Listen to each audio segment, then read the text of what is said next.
আসসালামু আলাইকুম, সবাই কেমন আছো? আশা করি সবাই অনেক ভালো আছো। তো আল্লাহর অশেষ রহমতে আমি ভালো আছি। আজকে ভিডিওটা শুরু করলাম রান্নাঘর থেকে। আজকে আমি একটা মজার খাবার রান্না করব, তাই ভাবলাম তোমাদের সাথে শেয়ার করি। আমি আজকে রান্না করব ইলিশ মাছ দিয়ে সরষে বাটা দিয়ে। তোমরা তো দেখেছোই যে আমি যাত্রাবাড়ি থেকে ইলিশ মাছ নিয়ে আসছি। তো আমি আজকে ওই তোমাদের ভাইয়া একটু আগে আমাকে ফোন দেখা, এখন কিন্তু রাত অনেক 10টা বাজে। তো তোমাদের ভাইয়া বায়না ধরছে, আমি কিন্তু রান্না করে ফেলছিলাম। আমি খাসির মাথা রান্না করছিলাম আজকে মুগের ডাল দিয়ে। তো হঠাৎ করে তোমাদের ভাইয়া আমাকে ফোন দিয়ে বলতেছে সে নাকি ইলিশ মাছ দিয়ে সরিষা বাটা খাবে। তো এই দেখো আমি কিন্তু এখানে মাছ নিয়ে নিছি, এই যে আমার প্রয়োজন মতো মাছ নিয়ে নিছি। তো এখানে দুইটা মাছ আছে, দুইটা মাছের থেকে আমি একটা মাছের মাথা লেঞ্জা রেখে দিয়েছি, আর একটা মাছের লেঞ্জার মাথা আমি এটার সাথে অ্যাড করে দিয়েছি। তো আমাদের যে টুকরা লাগবে আমি ওই টুকরা নিয়ে নিয়েছি এখানে। আর আমি এই যে এখানে কিন্তু অলরেডি কড়াই বসিয়ে দিছি, পেঁয়াজ দিয়ে দিছি, তেল দিয়ে দিছি। আর এই দেখো আমি কিন্তু পাটাপুতা আমি বসতে পারি না, তাই পাটাপুতায় কোনো কাজ করতে পারি না।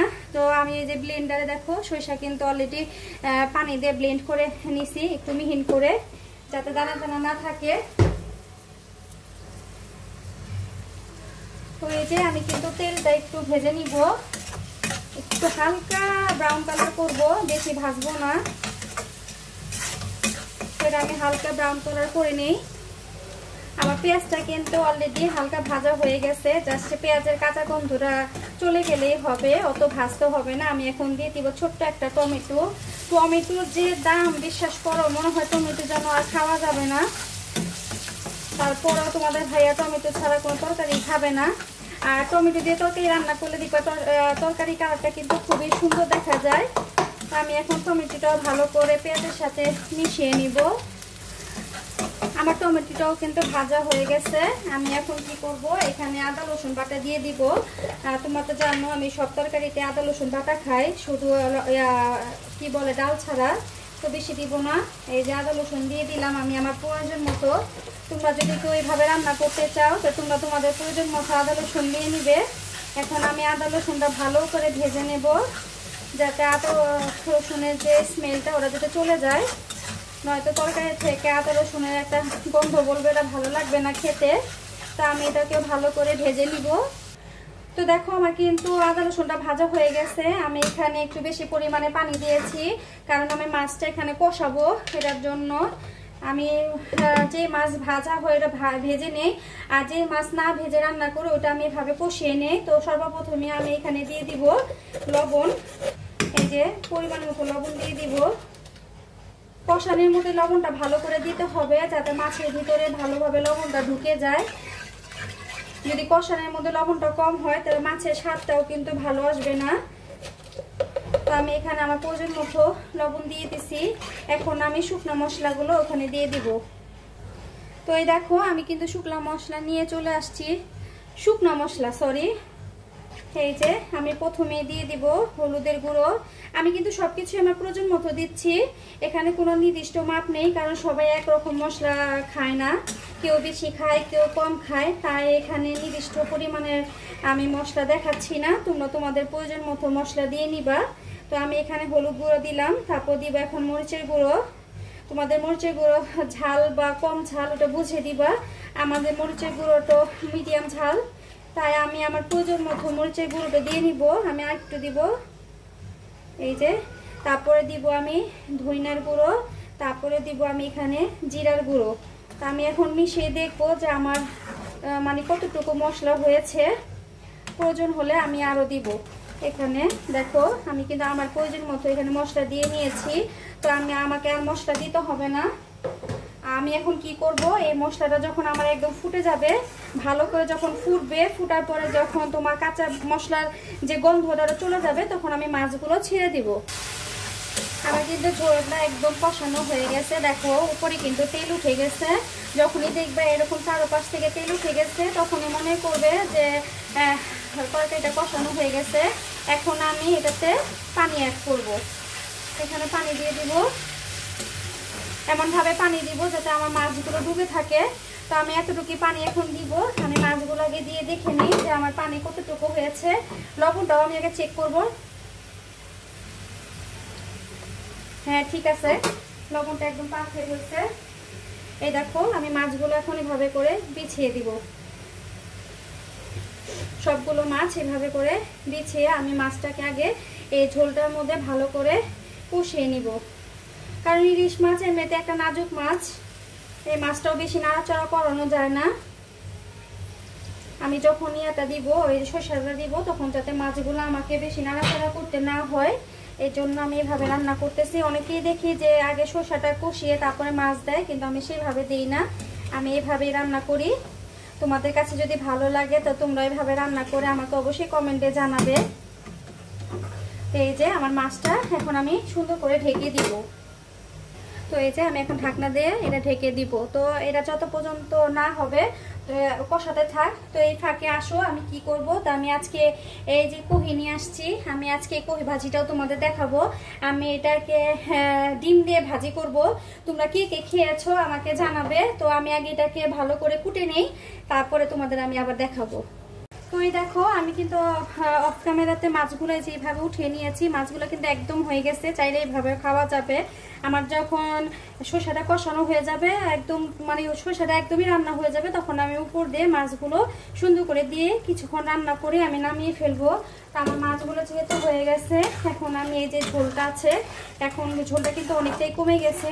এখন এটার ভিতরে আমি কি করব, এই যে দেখো এই যে আমি যে সরষেটা ব্লেন্ড করে রেখেছি, এখন এগুলো সব আমি আস্তে আস্তে করে এর মধ্যে দিয়ে দিব। এভাবে করে সবগুলো আমি এভাবে করে দিয়ে দিব। আমি একটু ঝোল ঝোল করে রান্না করব, তো আমি সবগুলো সরষে বাটা এর মধ্যে ঢেলে নিই। তো এই দেখো আমি কিন্তু সবগুলো সরষে কিন্তু ঢেলে দিয়েছি। এখন আমি ব্লেন্ডারে একটু পানি দিয়ে এই যে ভালো করে ধুয়ে এটা দিয়ে দিব। তো আমি হাতটা আগে ধুয়ে নিই। চুলার আঁচটা আমি এখন বাড়িয়ে দিব। এটা কিন্তু অনেক ফুটে, এটা যারাই রান্না করবে একটু সাবধানে রান্না করবে। এই যে এটা ভালো করে আমাদের কষায় নিতে হবে। আর সরষে ইলিশটা রান্না করতে যে কিন্তু প্রত্যেকবারে আমার হাতের মধ্যে ঠোসা পড়ে যায়, কারণ এটা অনেক ছিটা আসে। এটাকে ঢেকে ঢেকে রান্না করতে হবে। এখনই দেখবো এটা কিভাবে ফুটে। আর আজকে দেখো আমি অনেক কষ্ট করে কিন্তু আজকে আমি দেখো চুলার কিনারটা পরিষ্কার করেছি। দেখো দেখো পুরোটা পরিষ্কার করেছি। এই দেখো পুরোটা চুলা আমি পরিষ্কার করেছি। তোমরা সবসময় আমাকে মনে মনে হয়তো আমাকে খারাপ ভাবো, আমাকে নোংরা মনে করো। তো অনেক চেষ্টা করে এগুলো উঠাতে পারি নাই, যেহেতু স্প্রেটা আমি আনতে পারি নাই। তো যাই হোক একদিন স্প্রেটা এনে তারপরে যে এগুলা যে আছে এগুলো আমি পরিষ্কার করব। আজকে আমার অনেক সময় লাগছে এগুলো পরিষ্কার করার জন্য। ওই দেখো আমার ছেলেও কিন্তু আয়সা রয়েছে, ও সবসময় আমি রান্না করলে ওইভাবে করে আয়সা চেয়ার নিয়েও কি দেখবে, মা কি রান্না করো, মা তুমি আজকে কি রান্না করবে, পাকনা ছেলে একটা আমার। তা আমি এখন এটাকে ভালো করে কষিয়ে নিব। এটা আমি তোমাদের এখন ভিডিওতে দেখাতে পারবো না, কারণ এটা অনেক ছিটা আসবে। এটাকে ঢেকে ঢেকে আমার কষাতে হবে। এটা ছিটাতে কিন্তু একদম যেমন আমরা বুটের হালুয়া রান্না করি, বুটের হালুয়া রান্না করলে যেরকম একটা মানে এই দেখো অলরেডি কিন্তু ছিটা শুরু হয়ে গেছে। তো এটাকে আমাকে ঢাকনা দিয়ে ঢেকে ঢেকে কষাতে হবে। এই দেখো ছিটা কিন্তু শুরু হয়েছে। তো আমি এখন এটাকে ঢাকনা দিয়ে এভাবে ঢেকে দিব। তো এটা হতে থাক। তো এটা কষাতে কষাতে আসো তোমাদের আমি এখন এই কহি ভাজিটা দেখাই। কহি ভাজিটা আমি কিভাবে করব। এই দেখো আমি কিন্তু একদম এরকম সবুজ রেখে ভাজি করব, আমি এটা কোনো হলুদ কিছু ব্যবহার করব না। তো আমি ডিম দিয়ে এটা কিভাবে ভাজি করি তো তোমাদের দেখাচ্ছি। জানি তোমরা রান্না করতে পারো, তারপর আমি যেভাবে রান্না করি তোমাদের সাথে শেয়ার করতেছি। ভালো লাগলে তো অবশ্যই তোমরা আমাকে লাইক দিবে, কমেন্ট করবে। তো আমি এখন তেল দিয়ে দিব পরিমাণ মতো। এটা তেলের উপরে একটু পানি দিয়ে সিদ্ধ করতে হবে, যেহেতু কহিটা আমার কাছে একটু বাড়তি লাগতেছে, মানে কচি না। তো এটা একটু আমার বলতে সময় লাগবে, নাহলে এইভাবে তেলের উপরে রান্না করলে কিন্তু কহিটা সুন্দর রান্না হয়ে যায়। আমি বসিয়ে দিয়েছি। আমি এখন পরিমাণ মতো পেঁয়াজ দিয়ে নিব। আর আমি কিন্তু রান্নাতে পেঁয়াজটা আর তেলটা কিন্তু বেশি খাই, এটার জন্য আমি প্রত্যেকবারই তোমাদের ভাইয়ার কাছে বকা শুনি। কম তেল আর কম পেঁয়াজ দিয়ে রান্না করলে আমার কাছে মনে হয় কি জানো, ওই রান্নাটা মানে ভালোই লাগতেছে না, মজাই হবে না, এরকম লাগে। তো এই যে আমি পেঁয়াজটাকে সেম ভাবে ওই তরকারিতে যেভাবে করেছি এটা তো আমি সেম ভাবে পেঁয়াজটাকে একটু করে নেব, ভেজে নিব। তো আমি এটার মধ্যে এটা তো টমেটো ব্যবহার করব। আজকে ডিম দিয়ে আমি কিভাবে রান্না করব, তোমরা আমার সাথেই থাকো। তো দেখো আমার পেঁয়াজটা কিন্তু ভাজা হয়ে গেছে। আমি এটাতে এখন টমেটোটা দিব না, আমি এখানে এখন সরাসরি আদা রসুন বাটাটা দিয়ে দিব একদম, মানে 1 চামচের মতো। এই যে চামচগুলো যা আছে এতটুকু দিব, আর অল্প একটু দিব, বেশি দেওয়ার কোনো প্রয়োজন নাই। কেউ চাইলে যদি আদা রসুন খেতে না চাও এটা স্কিপ করতে পারো। আমি যেহেতু সব কিছুতে আদা রসুন খাই, আমি সব তরকারিতে আদা রসুন ব্যবহার করি, ভাজি হোক যেটাই হোক, শুধু ডালে দেই না। অনেকে ডালেও দেখি যে আদা রসুন বাটা একটুখানি দিয়ে দেয়। তো এটাকে আমি ভালো করে ভেজে নিব। দেখো তোমরা যারা রান্না করতে পারো তারা রান্না করে খাবে, আর যারা রান্না করতে না পারো অবশ্যই আম্মুকে বিরক্ত করবে রান্না করে দেওয়ার জন্য। আমার মেয়ে কিন্তু আমাকে অনেক বিরক্ত করে, আম্মু আমাকে এটা রান্না করে দাও, আম্মু আমাকে ওটা রান্না করে দাও। আর আফসারের কথাটা তোমাদের বলি, তোমরা অনেকে ঠিক বলেছো আমাকে যে আফসারা কেন এত ভয় পেয়েছে। আসলে কি জানো, আফসারা হচ্ছে ড্রামা কুইন।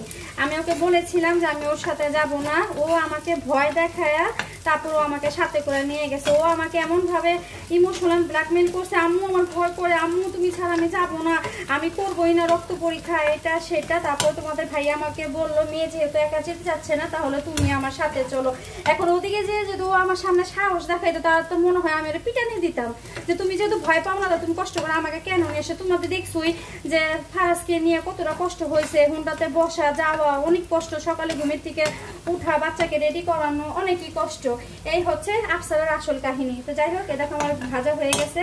এখন আমি এই যে কহিগুলা দেখো পাতলা করে কেটে নিয়েছি, যত পাতলা করে কাটা যায় ততই ভালো।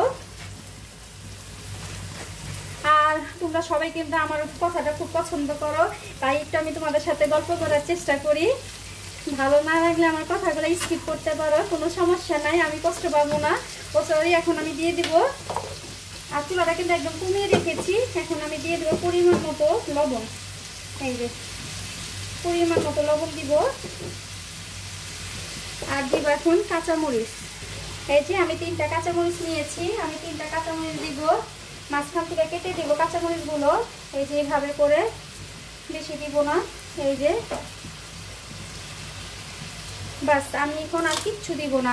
এটাকে এখন আমি এইভাবেই এই পেঁয়াজের উপরে, তেলের উপরে কিছুক্ষণ রান্না করে নিব। হালকা একটু পানি দিব, পানি দিয়ে ঢেকে দিব। ঢেকে দেওয়ার পরে যখন দেখবো যে এটা সিদ্ধ হয়ে গেছে তখন ডিমটা আমি কিভাবে দেবো এটা তোমাদের সাথে আমি শেয়ার করব।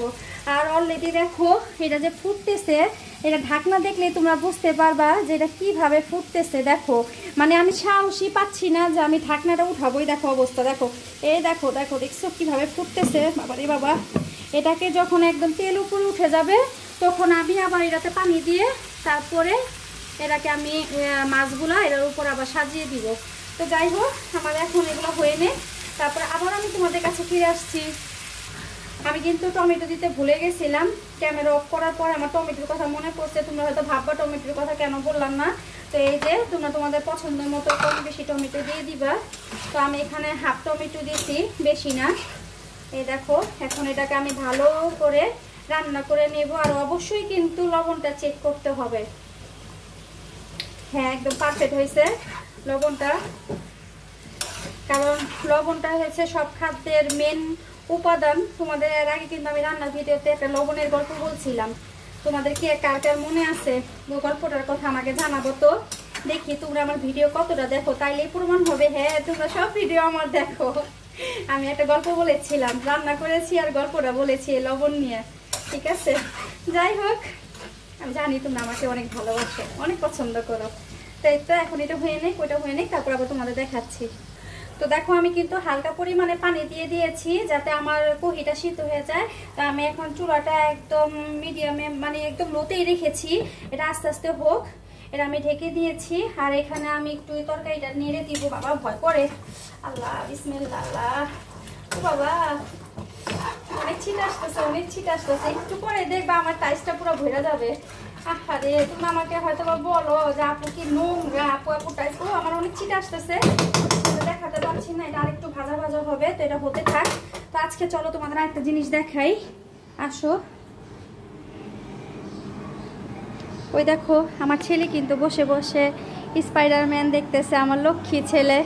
আর এই দেখো আজকে কিন্তু আমি ওয়াশিং মেশিনে কাপড় ধুয়ে ফেলেছি। এই যে কাপড় অলরেডি, এই দেখো যেহেতু বাহিরে প্রচুর পরিমাণে বৃষ্টি পড়তেছে, এখানে কাপড় শুকা দিয়েছি, তারপরে সব কাপড় দিয়েছি আমি ঘরে। দেখো আমি আবারও কিন্তু ঘরে কাপড় দিয়েছি, সব কাপড় আমার এই যে ঘরে শুকা দেওয়া, কারণ এটা কিন্তু অলরেডি 95% শুকায় গেছে। এখন ফ্যানের বাতাসে পুরোটাই শুকিয়ে যাবে। আর কিছুটা বারান্দায় দিয়েছি। আর দেখো বাহিরে কিন্তু প্রচুর পরিমাণে বৃষ্টি পড়তেছে, তোমরা দেখতে পাচ্ছ কি না বলতে পারি না। দেখো অনেক বৃষ্টি পড়তেছে, এখান থেকে দেখাই না, ওখানে বাইরে পানি পড়তেছে। বৃষ্টি আছে কিন্তু অতটা বৃষ্টি নাই, প্রত্যেকের বাসার ছাদের থেকে পানি পড়তেছে, এই জন্য শব্দটা অনেক হইতেছে। কিছুক্ষণ আগে অনেক বৃষ্টি হয়েছে, অনেক বৃষ্টি হয়েছে। যাই হোক, বৃষ্টি কিন্তু আমার কাছে খুবই ভালো লাগে। আর আজকে তোমাদের কিন্তু আমি কালকের ভিডিওতে দেখাইছি, মানে গত ভিডিওতে দেখাইছি আমাদের ভাড়াটিয়ার কথা, তোমাদেরকে তো বললামই। তো আলহামদুলিল্লাহ আজকে আমাদের ভাড়াটিয়া চলে গেছে। বাপরে বাপ, কি যে একটা অশান্তি করছে, বিশ্বাস যদি করো। আমি তোমাদের দেখাই ঘরটা।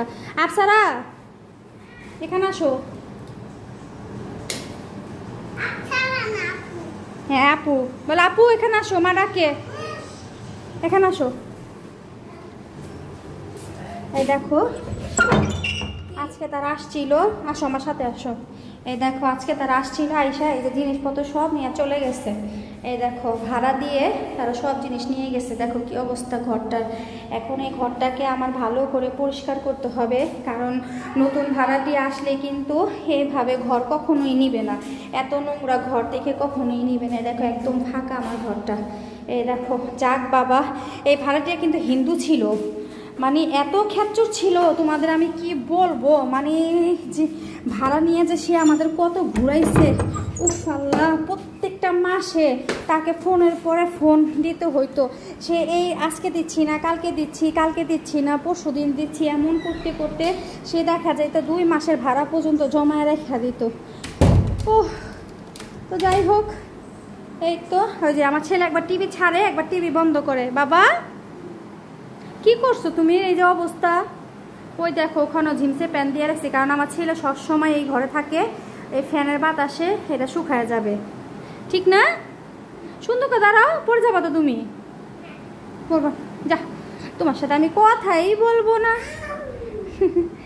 যাই হোক, অনেক কাজ আছে, তোমার ভাইয়ারা একটু পরে চলে আসবে, আইসাই বলবে খাবার রেডি হয়েছে কি না। তো এই যে এগুলো হতে থাক, এগুলো হওয়ার পর আবার আমি তোমাদের সাথে শেয়ার করব। তো দেখো আমার কিন্তু এটা কিন্তু একদম কষানো হয়ে গেছে, তারপরেও কিন্তু দেখো অনেক ছিটতেছে। তোমরা কিন্তু ভুলেও কিন্তু সরষা কখনো হাই হিটে দিয়ে রান্না করবা না, সবসময় একদম লো হিটে রান্না করবা। চাহে একটু সময় বেশি নোক তাও ভালো, পুড়ে যাওয়ার চাইতে কিন্তু মানে কম আঁচে রান্না করা ভালো। তো পুড়ে যাওয়ার কথা থেকে একটা কথা আমার এখন হঠাৎ করে মনে পড়ে গেল। দেখো আমরা এই তাপটা সহ্য করতে পারতেছি না, আর অতটুকু ছোট ছোট মানে মাসুম বাচ্চাগুলো কিভাবে এত এত তাপ সহ্য করছে, তারা পুড়ে গেছে, ঝলসে গেছে, কয়লা হয়ে গেছে, বারবিকিউর মতো হয়ে গেছে। মানে আমি যখন ওই সিনটা দেখছি যে ক্লাসরুমের মধ্যে বাচ্চারা মানে একদম আমরা যেরকম মুরগি গ্রিল করি না, রাস্তা দেখো না যে হোটেলগুলোর মধ্যে মুরগি যখন গ্রিল হইতে থাকে, ঠিক ওরকম হয়ে গেছে বাচ্চাগুলো। মানে বিশেষ করে ওই সিনগুলো দেখে মানে আমার কি বলবো, মানে আমি ভাষা খুঁজে পাই না। আমি শুধু মানে আমার ভাষা নাই, আমি এই তাপটা সহ্য করতে পারতেছি না। আমরা আমাদের বাচ্চাদের এই তাপে আসতে দিতে চাই না, আর ওদের মাদের বাচ্চাগুলো কিভাবে যে ঝলসে গেছে।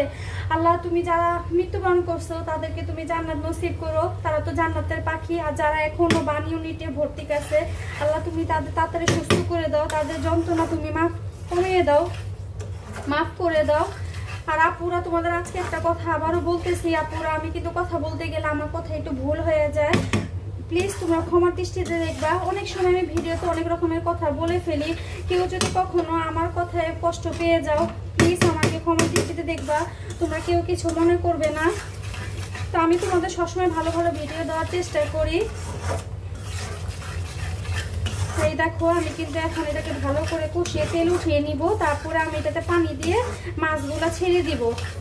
আমি কিন্তু সবসময় যে সরষা ইলিশটা রান্না করি এটা কষিয়ে আমি মানে এরকম মাখা মাখা করে রান্না করি মাছের সাথে। তো আমি আজকে মাখা মাখা করে রান্না করব না, আমি আজকে এটাকে একটু ঝোল ঝোল রাখবো।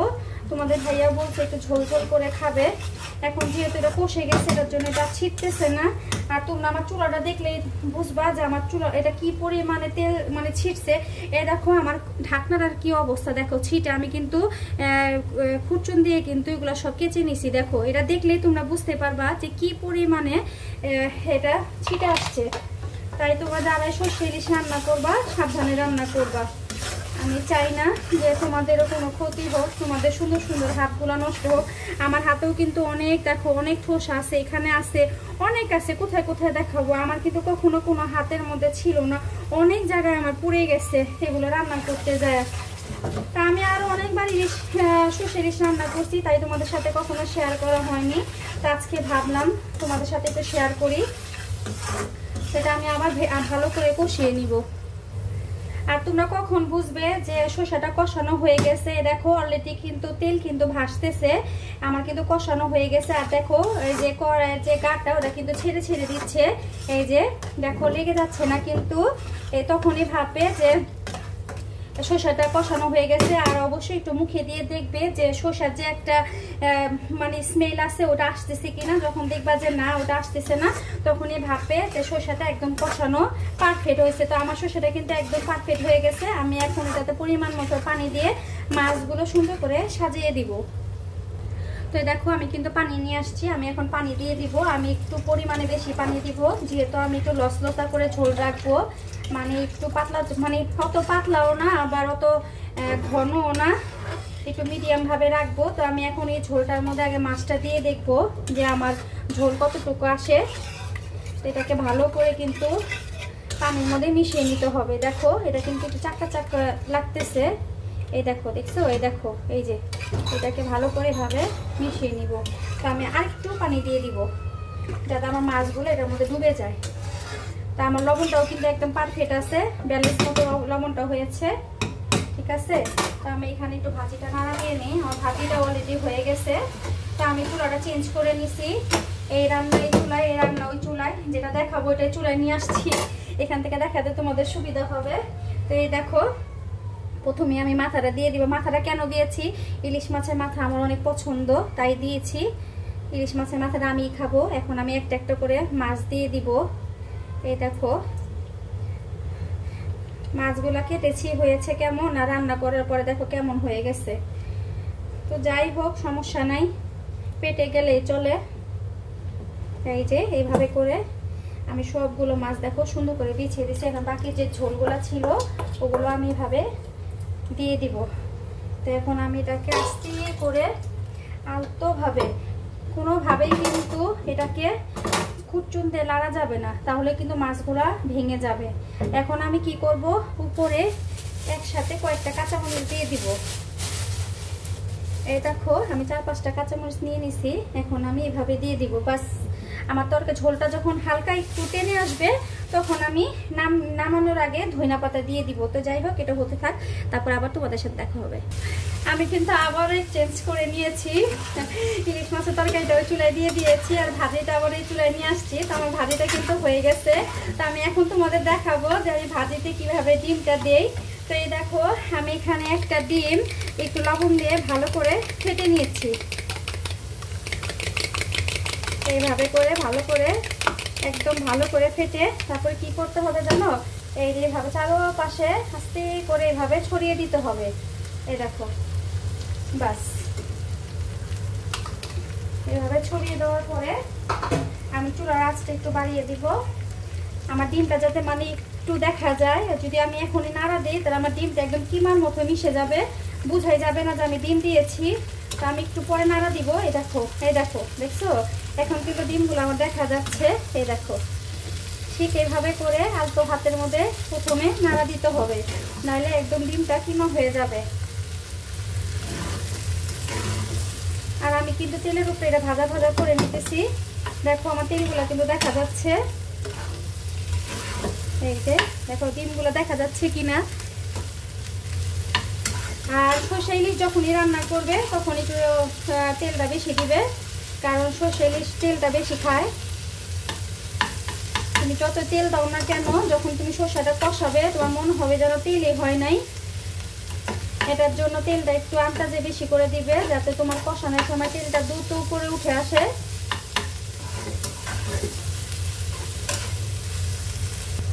আমার কিন্তু ভাজিটা একদম হয়ে গেছে। এখন আমি এই যে ধনিয়া পাতা উপর থেকে দিয়ে দিব। আমি বিলাতি ধনিয়া পাতা নিয়েছি, ওই ধনিয়া পাতা থেকে বিলাতি ধনিয়া পাতাটা একটু গ্রাম বেশি বলে আমি কেচি দিয়ে কেটে নেব। আমি বেশিরভাগই কেচি দিয়ে কাটি, কারণ এগুলো আমি বটি দিয়ে কাটতে পারি না। কাটতে পারি কিন্তু একটু ঝামেলা মনে হয়, মানে হাতের থেকে পড়ে যায়। কেচি দিয়ে কাটলে হয় কি তুমি কাটবে আর এটা এটার মধ্যেই পড়বে। তো এই যে আমার একদম কহি ভাজিটা হয়ে গেছে, আমি এখন এটাকে নামিয়ে দিব।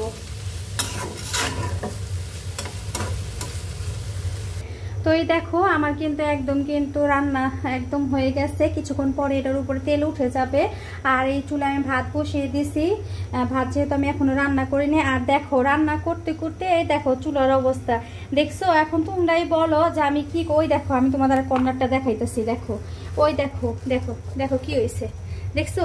মানে আমি যখনই চুলাটা পরিষ্কার করবো তখনই মনে হয় আমার চুলা আরো বেশি নোংরা হয়।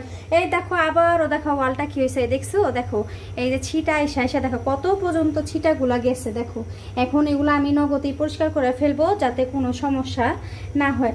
তো যাই হোক আজকের মতো তোমাদের সাথে একটা ছোট না বড়ই ভিডিও শেয়ার করলাম। তোমাদের কাছে যদি আমার ভিডিওগুলো ভালো লাগে, আমার কথাগুলো ভালো লাগে, তো অবশ্যই লাইক দিবে, শেয়ার করবে আর কমেন্টের মাধ্যমে জানাবে। আর তোমরা যারা আমার ভিডিওটা দেখে দেখে চলে যাও, আসলে তোমরা আমাকে এতজন সাবস্ক্রাইব করছো, তোমরা তো অতজন আমার ভিডিওটা কেন দেখো না বলো তো? আমার ভিডিওগুলো কি তোমাদের সামনে আসে না? তো যাই হোক তোমরা আমার যারা যারা ভালোবাসো তারা আমার ভিডিওটা দেখো। তো আর কিছুই কথা বাড়াবো না, অনেক বগর বগর করছি, জানি তোমাদের কানগুলা ঝালাপালা হয়ে গেছে। তো যদি ভুল কিছু বলে থাকি অবশ্যই ক্ষমা দৃষ্টিতে দেখবে। তো আজকের মতো এখানেই বিদায় নিচ্ছি। আল্লাহ হাফেজ, আসসালামু আলাইকুম।